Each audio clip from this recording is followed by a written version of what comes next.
3 semaines après la sortie du confinement, quel bilan pour le marché immobilier? Bonjour à tous, Olivier Pajot, facilitateur immobilier, j'espère que vous allez bien. Bienvenue dans cette vidéo dans laquelle je vais vous donner mon ressenti après cette fin de confinement. Aujourd'hui nous sommes fin mai, donc le confinement c'est fini depuis environ 3 semaines et je vais vous donner des informations tangibles sur le marché immobilier de mon secteur. Avant ça, je vous invite, pour vous, propriétaires vendeurs, à cliquer sur le lien que je vous ai mis en dessous dans le descriptif. Et suite à cela, et contre votre adresse mail, je vous enverrai gracieusement mon e-book qui vous présente 5 étapes pour vendre votre bien immobilier dans les meilleures conditions et au meilleur prix, surtout en cette période d'après-confinement.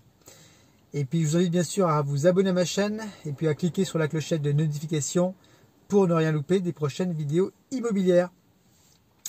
Alors, quel bilan tirer après ces 3 premières semaines de fin de confinement? Écoutez, moi je trouve que le marché est reparti sur de très très bonnes bases. On a de nouveau des acheteurs. Et ça, c'était la vraie question qu'on avait. On a entendu beaucoup d'hypothèses sur le fait qu'il y aurait moins d'acheteurs sur le marché, que les prix allaient donc baisser, qu'on aurait beaucoup de vendeurs, que les taux immobiliers allaient peut-être remonter de manière significative. Bon, il y a eu beaucoup d'hypothèses de fait. Moi, ce que je constate, c'est que les acheteurs sont là. Les acquéreurs sont là. Par exemple, moi, j'ai rentré un bien fin avril en sortie de... j'ai rentré un bien fin avril, un bien immobilier sur le secteur. Au jour d'aujourd'hui, on a trouvé un accord. On va signer un compromis la semaine prochaine. Donc, c'est un bien qui s'est vendu en 3 semaines. Oui, donc pour étayer ce que je suis en train de dire, je suis en train de regarder donc là les statistiques de l'annonce que j'ai publiée sur notre site internet. Donc voilà, dans le 8e, j'ai rentré un T4, un T3 de 74 mètres carrés. Je l'ai rentré le 22 avril, donc en fin de confinement, fin de période. Sur la fin avril, il y a eu 2600 recherches de fait. On voit qu'on a un taux d'ouverture d'environ 50% de l'annonce. Et sur le mois de mai, donc là ça inclut tout le mois de mai, là on est quasiment, le mois de mai est quasiment terminé, il y a eu plus de 8317 recherches, avec un taux d'ouverture d'environ 51%, ce qui est très important. Donc ça démontre clairement que voilà, les acheteurs, ils sont là. Donc selon moi, on a sur le marché des acheteurs qui sont présents et qui sont qualifiés, ceux qui avaient un réel projet d'acquisition avant le confinement. Et ce projet, il est toujours là et il s'exprime de manière encore plus précise. Donc les acheteurs sont là.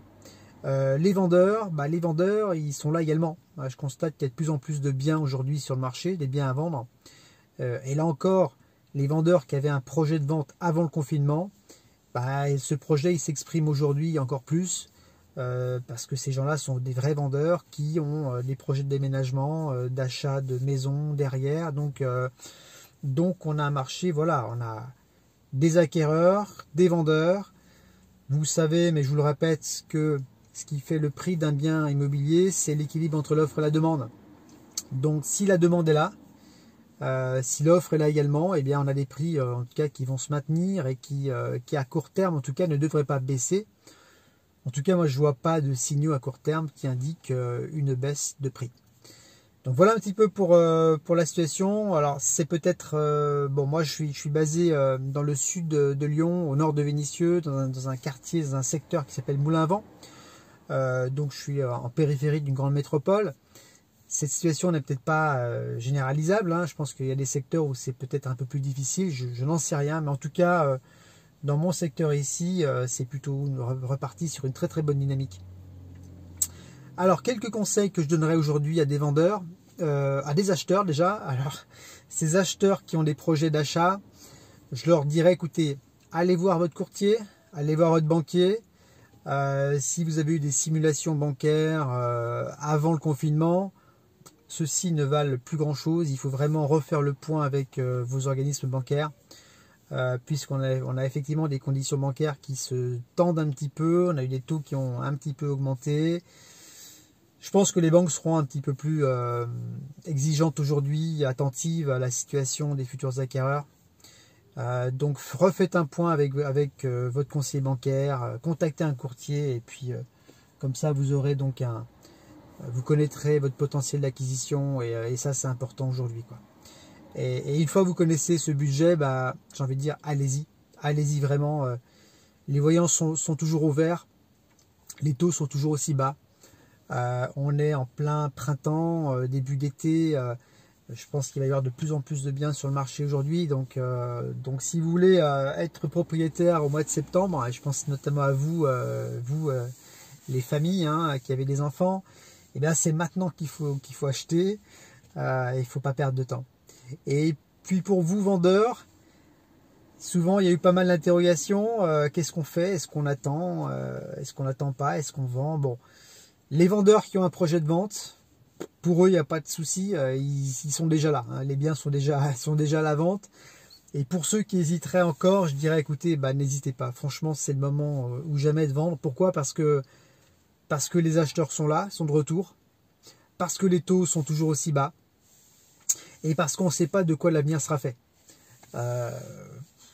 Voilà, on entend parler quand même de crise économique majeure, notamment à la rentrée. On parle de licenciements effectifs.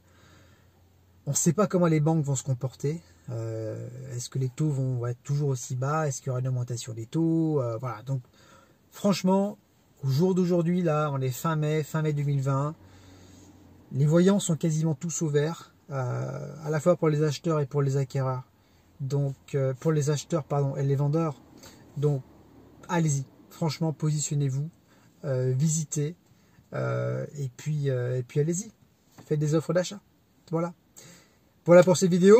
Encore une fois, je vous invite à cliquer sous le descriptif de ces vidéos. Vous trouverez donc mon guide offert contre votre adresse mail. Je vous l'enverrai gracieusement. Et puis, je vous invite également donc à vous abonner une nouvelle fois à ma chaîne, à cliquer sur la clochette de notification pour ne rien louper des prochaines vidéos immobilières. Merci pour votre écoute. Bonne reprise, bon déconfinement à tous et à toutes. Et puis, je vous dis à très vite dans une prochaine vidéo. Bye bye.